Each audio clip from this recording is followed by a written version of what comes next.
Hello and welcome to the final segment of the Corporate Issuers Masterclass. Once again, my name is Darren Lee, and we'll work through this last section here that deals with business models. So to start off here, preliminary comments, clearly describe business model helps the analyst to understand a business, its strategy, operations, target markets, key customers, suppliers, and then ultimately its prospects, risks, and financial profile.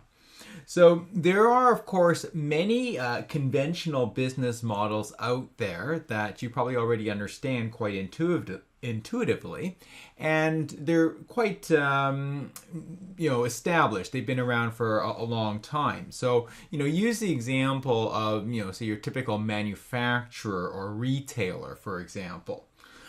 Now, fast forward a bit and let's think here of the modern age. Now, with technological innovation, there are now more complex business models that are either new or combine several existing models.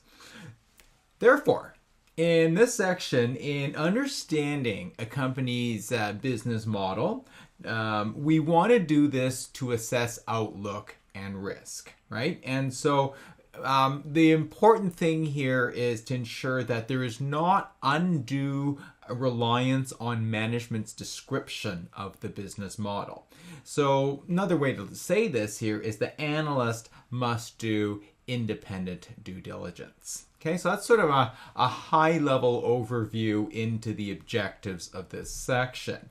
Now, going into a little bit more focus here in terms of what you need to know for the exam. So a business model addresses the four key parts of a business, right? So of course that's that's going to be here the customer, also the product or the service offering, also the channels for reaching those customers, and of course the pricing. So those are four aspects to consider in a business model.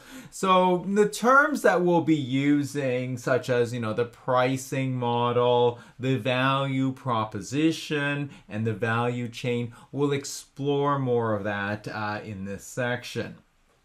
And so that's essentially here this first section about the business model. And then to go into a bit more detail in the second section about the value proposition and business model types, remember here that there are unconventional business models based on innovations or industry-specific combinations and variations of the conventional model. So we'll explore that in a little bit of detail. So those will sort of be your two kind of takeaways from this section.